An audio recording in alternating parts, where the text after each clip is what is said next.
Hello, hello, Libra Collective. Ako po ito, si James. Kamusta po kayong lahat? And welcome po sa James Tarot PH. Ito po ang inyong weekly reading para po sa inyong June 8 to 14. Nako, bagong linggo, bagong pagbasa. Alamin po natin kung ano naghihintay sa inyo. But first, ihanda mo na Libra ang yung isang tanong para sa ating isang tanong, isang sagot. Kung meron po kayong pangmalakasang one question, hawakan nyo po yan at sa dulo po atin po yung sasagutin by using these cards. Okay, let's begin. Holy Spirit, Spirit Guides, ibigay po natin kay Libra ang mensaheng dapat nilang malaman. Inhale and exhale your cards for the week. Nice, nice, nice. Siya nga pala mga mahal kong Libra, maraming salamat ha sa lahat po ng mga hindi nag-i-skip ng ads, nagla-like, nagko-comment. Malaking tulong po sa akin yan every time po na meron tayong libreng reading para sa inyo. So sa mga new subscribers po natin, hello, hello po. Welcome po sa ating channel. I-share nyo rin po ang ating mga videos para po marami pang makapanood na Libra. So continue liking, commenting, and thank you for not skipping the ads. So, in the background of your reading, meron kang the King of Swords. Alam mo, narinig ko dito na magagawa mo na this week. Makakahanap ka na ng tamang aksyon, tamang solusyon tungkol sa isang bagay. So, congratulations.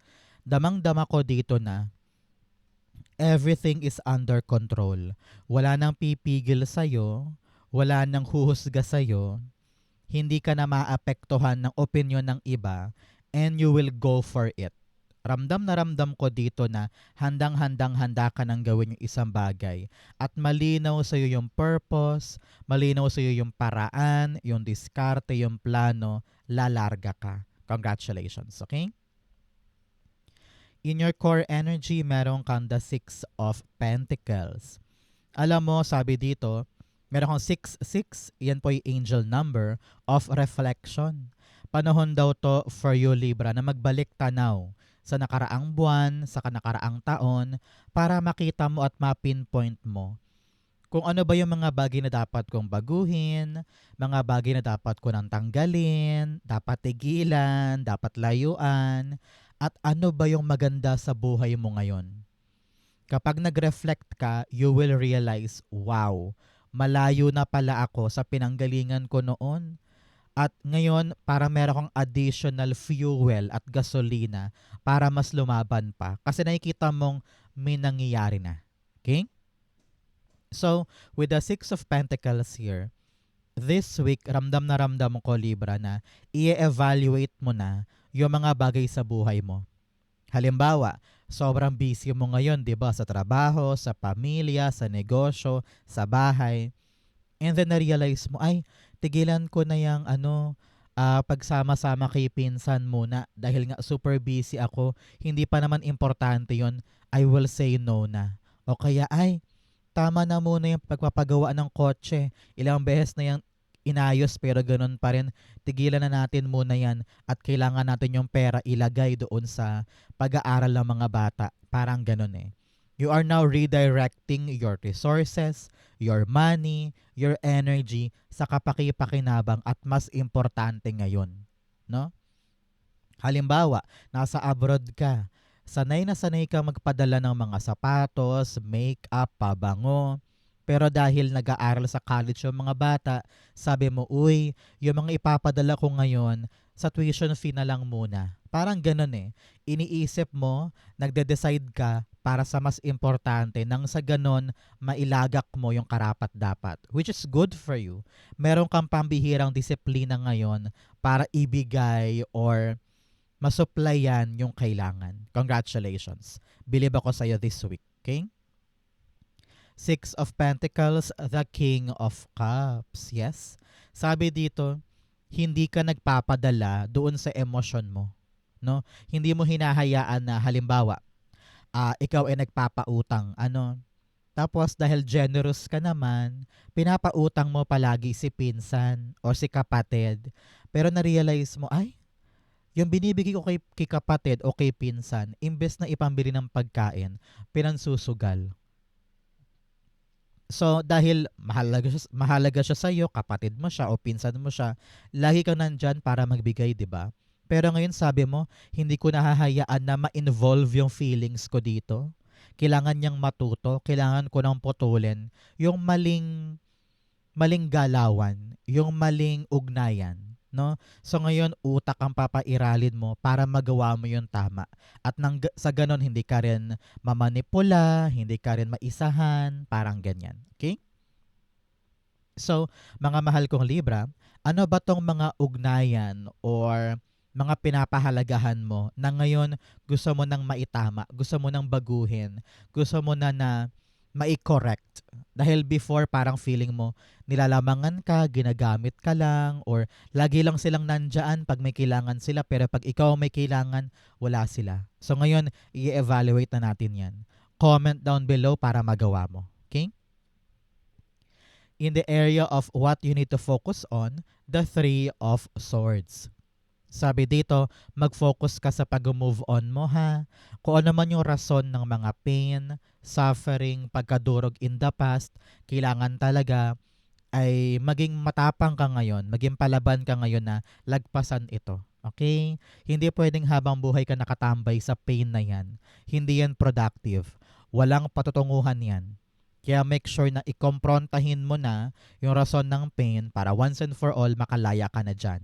Kung ang pain na to ay galing sa ex-lover o sa partner mo na gusto mo nang bitawan, panahon to para i-let go. Ganon din sa mga maling pangarap, sa mga nauwi sa wala na mga bagay-bagay. Alam ko masakit, alam ko mahirap, pero panahon to para gumalaw ka at mag-move on dyan. Three of Swords, the Five of Pentacles. Nahihirapan ka na, pero nag-i-stay ka pa din. No? Masakit na, pero kinikip mo pa din. 'Di ba? So, talagang sinisigawan ka dito ni King of Swords na parang, huy, gising. Masakit na, pero kinakaya mo pa, binibit-bit mo pa, inaalagaan mo pa. Kung kaibigan man to, na backstabber pala, or toxic pala, or partner mo na talaga namang wala na, ang hirap-hirap ng pakisamahan, kumawala ka sa pain na ito. Kayang-kaya mong hilahin ang sarili mo, paalis dyan. Okay? Huwag mong tiisin yung mga bagay na kaya mo namang tanggalin sa life mo. Okay? So, Libra, ano po ang birthday ninyo? Comment down below para ma-activate sa'yo tong good news sa dala ni King of Cups. Narinig ko dito, unahin mo ang sarili mo. And bigyan mo ang sarili mo ang chance na lumigaya, sumaya. Parang panahon na para hindi maging people pleaser. No? Huwag ka na maging people pleasing sa ibang tao. Sa huli kasi ikaw ang pinapabayaan, ikaw ang iniiwanan. No? So, kailangan ibalik mo yung balanse ng buhay mo. Especially here with the Knight of Wands. This is what you need. Adventure. Ang kailangan mo ngayon, sumugod ka sa mga bagong bagay na magpapasabik sa'yo. Example, this week na-realize mo, ay, sali tayo sa Zumba class sa bayan. Ay, parang gusto kong simulan tong bagong project. Ay, parang gusto ko na magsimula mag-vlog or maging content creator. Ay, parang gusto ko nang mag-collecta ng maraming orchids. Kung ano man yung passion mo this week, nako, ngayon mo yan simulan. Mag-e-enjoy ka dyan, liligaya ka dyan. Ito ang mga gamit mo bilang distraction para makalimot ka dito sa mga pain na ito. So kung ano man yung mga exciting things na gusto mong gawin this week, gawin mo yan. Makakabuti yan sa'yo. Knight of Wands, the Queen of Pentacles. Especially daw, kung yung bagong gagawin mo ay magudulot sa'yo ng kaching-kaching. Vlogging, content creation, parang gusto mo na mag-YouTube, Facebook, ganyan. Talagang kaching-kaching ang kapalit. Kaya maging masigasig ka, maging palaban ka, try mo lang. Malay mo para sa'yo pala. O kaya this week, balak mo nang simulan or pasukin yung pagbebenta online shopping ng mga ukay-ukay. So why not, 'di ba? Kung ano man tong exciting journey na alam mong pera ang lalago sa akin, subukan natin 'yan. At malay mo yan ang pala yung para sa'yo. Okay? In the area of what's affecting your current energy, meron kang the Nine of Pentacles. Meron kang dalawang 9 here, 9-9. It's telling you of release, pakawalan. Pakawalan ang mga dapat pakawalan. Yung mga maling iniisip, mga maling paniniwala sa sarili, mga maling and toxic na tao sa buhay, kailangan may power ka to decide na bitawan yung mga yan because it's not working for you anymore. Here, with the Nine of Pentacles, sabi dito, panahon na para unahin ang sarili. Sariling pera, sariling kaligayahan, sariling buhay. Okay? Kung nanggaling ka sa pain and suffering, dito tayo babangon. Dito tayo babawi. Unahin mo na ngayon, ano ba talaga ang gusto ko? Balak ko ba magtayo ng sarili kong parlor, sarili kong tindahan, sarili kong bigasan? Nakita ko dito na sisimulan mo this week yung daan ng iyong kaperahan. Nang sa ganon, hindi ka na maghihintay ng pera mula kay partner, mula sa mga anak, mula sa mga magulang. Meron kang sarili mong pera. Yun ang sisimulan mo ngayon. Kaya sabi mo, bigay ako ng bigay sa iba't ibang tao. I'm always open for other people. Pero pag ako ang may kailangan, bakit parang ang hirap-hirap nilang hagilapin? So ngayon, ang gagawin mo, uunahin mo na ang sarili mo. Imbes na ipahiram kay pinsan, nako, ibibili ko na lang to ng gamit ko. O kaya ilalagay ko na lang bilang puhunan sa bago kong negosyo. Napakinabangan ko pa. Parang ganyan eh. So unahin ang sarili, bilhin mo yung mga bagay that will make you happy, build your empire. Simula na to ng ipon mo, bagong negosyo, bagong pagkakakitaan na magpapaangat sa buhay mo. No? Nine of Pentacles, the Four of Swords. Okay. For many of you, parang tinatawag ka this week, Libra, na mag-relax. Parang, I don't know why, alam ko na medyo kung may mga bata sa pamilya mo, alam ko na back to school ngayon, pero wag mo daw kalimutan na i-treat ang sarili mo. Magpahinga ka din, labas-labas ka din, buy things for your own, magpa-parlor ka, mag-mani-pedi ka, pamper yourself. Because that is the only way para ma-relax yung sistema mo, makalaban ka pa kada araw, at na-feel mo na hindi ako nag-sacrifice para sa wala. Kasi binibigay ko rin sa sarili ko yung para sa akin. Okay? In the area of your near future, meron kang the Ace of Pentacles. Sabi dito, sa near future mo, antabayanan mo ha, maaring a week or a month from now, may darating na bagong biyaya, bagong pagkakataon na kailangan mong harapin. Kailangan mong kunin at kailangan mong aksyonan. Halimbawa, in the month from now, magbabayad na ng utang si Aling Tisay. O kaya next month, biglang ibibigay na sa iyo yung nakabinbin na pera para sa isang loan o sa isang retirement money. O kaya darating na yung isang chance, isang ticket mo para sa bagong bagay. So grab it, take it, para sa iyo yan. Kunin mo, masabik ka dahil may bagong darating. Ace of Pentacles, the Two of Cups. Ooh. Kung meron po kayong kontrata, negotiation, agreement, or interview, makukuha mo yung sagot na oo. And papabor sa iyo yung outcome. Congratulations, okay? Para sa iba naman dyan, parang meron kayong biyahe ng partner mo. Kung may partner ka ngayon ha, o may asawa ka, parang meron kayong magandang agreement or meron kayong sisimulan na isang productive na bagay na kaching-kaching ang kapalit. Halimbawa, kayong mag-asawa, magsisimula kayo ng catering business or tindahan or karinderya, kung ano man yung tulungan kayo, nako, maganda ang resulta. Congratulations. For other dyan, meron ako nakitang isang Libra. Parang sabi dito, kung may offer man sa'yo na trabaho, kausapin mo yung partner mo o mga anak mo para malinaw sa kanila kung bakit mo to kukunin. Para nang sa ganun, tulungan kayo dyan, suportahan kayo, at hindi ka mahirapan sa pagpasok mo sa bagong bagay na ito. Okay? Kausapin mo yung family mo sa pagtanggap mo ng blessing na ito. In your challenge, meron kang the Empress card. Alam mo, maraming cards dito, kanina pa, Libra, na pinapayuhan ka talaga na unahin mo ang sarili mo. Parang imbes na maghilom ka sa pain, imbes na harapin mo yung mga suffering or problema, parang you keep yourself super busy. Na hindi ka na natutulog, hindi ka nagpapahinga, kasi nga ayaw mo mag-isip ng ng pain na ito eh. Ayaw mo siyang komprontahin. Kaya ginagawa mo, nagpapakasubsob ka sa trabaho or sa ginagawa mo para hindi mo to maisip. Pero sabi dito, yung pag-iwas ng pag-iwas na yan, hindi mo lang pinapatagal yung problema, pinapahirapan mo pa yung katawan mo in the process. So sabi dito, panahon to for you to really dig deep sa ugat ng pain para maputol mo na yan at mapangalagaan mo na yung sarili mo. Kailangan dito, Libra, okay ka.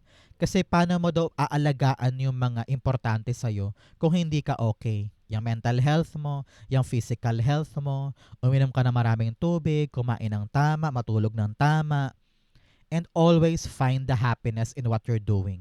Meron ako nakita dito na parang burnout na sa trabaho. Pagod na pagod na pagod na. Kaya talaga siguro importante, unahin ang sarili, magpahinga, magbakasyon, yung mga weekends mo, yung mga day off mo, kunin mo yan. Huwag mong ilagak sa trabaho. Ngayon talagang linggong ito, kailangan ng pahinga mo at pangangalaga sa sarili. Okay? Mangako ka na aalagaan mo ang sarili mo this week. Ibabalik mo yung sustansya at sigla ng katawan. Okay? Empress card, the King of Pentacles. Very workaholic ka. Naiintindihan naman kita, especially kung breadwinner ka, or ikaw yung sole provider, ikaw yung talagang nakangalaga sa pamilya. Naiintindihan ko naman na kailangan mo magtrabaho ngayon para sa kaching-kaching, para sa mga expenses, sa mga bayarin. Pero piliin mo rin na balansehin ang lahat, okay? Take time for yourself. Importante ka. Importante ang katawan mo, importante ang isip mo, kaya balansehin ito. Okay? Importante yan.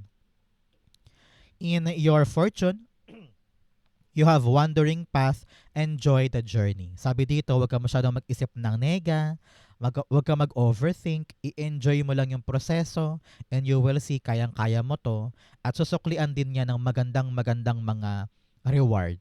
Okay? In your fortune, meron kang the 9 of Swords. Naku, napakaganda nito. This week, you will realize na parang, ay, bakit ko ba iniisip ng malalim yun? Bakit ko ba dinidibdib tong problemang ito? Bakit ko ba pinapahirapan ng sarili ko? Marami ka marirealize sa ganyan this week. And you will tell yourself, okay, yung mga problemang yan, kung talagang hindi ko kayang solusyonan ngayon, bibitawan ko. Hindi ko napapahirapan ang sarili ko. And then, I will sleep more.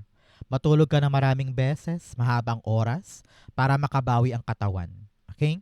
Nakita ko rin dito na marirealize mo yung ibang problema, hindi ko problema. Problema nila yan. Ipasa mo yan sa iba. Kung problema yan ng anak, problema yan ni pinsan, problema yan ni nanay, hayaan mo silang mag-solve niyan.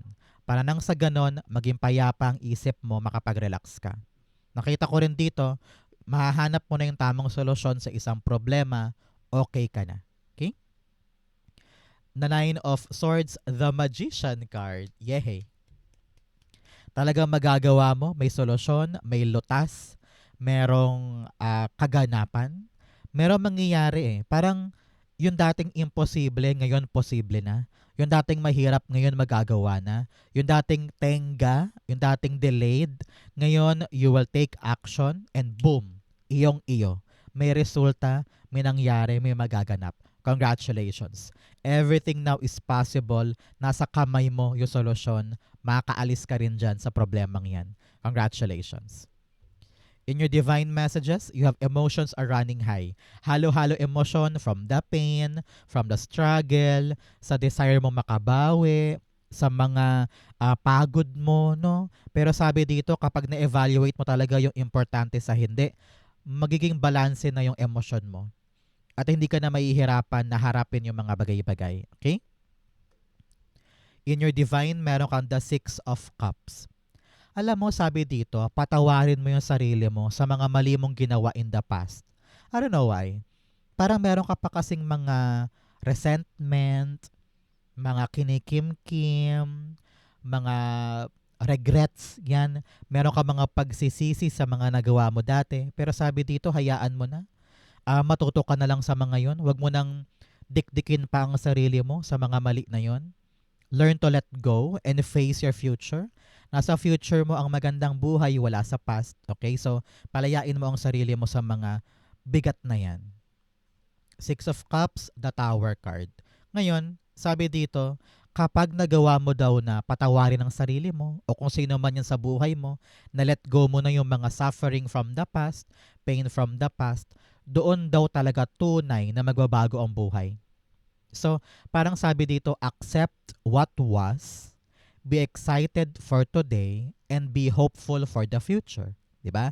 So, kung ano man tong pagbabagong dapat maganap, mag-uugat yan kapag nilet go mo na yung nasa past. Okay? Importante yan. Outcome mo to, bigyan mo na kita ng fortune cards. You have harp, great happiness. Sabi dito, walang pagsidlan ang saya sa buhay mo dahil na-solve mo talaga yung problema ngayon. Congratulations. You have love. Sabi dito, mahalagang pairalin ng pag-ibig sa buhay. Pag-ibig sa pamilya, pag-ibig sa trabaho, pag-ibig sa pangarap, pag-ibig rin sa pera. Importante rin yan para mag-overflow sa'yo. You have weeping willow, family sorrow.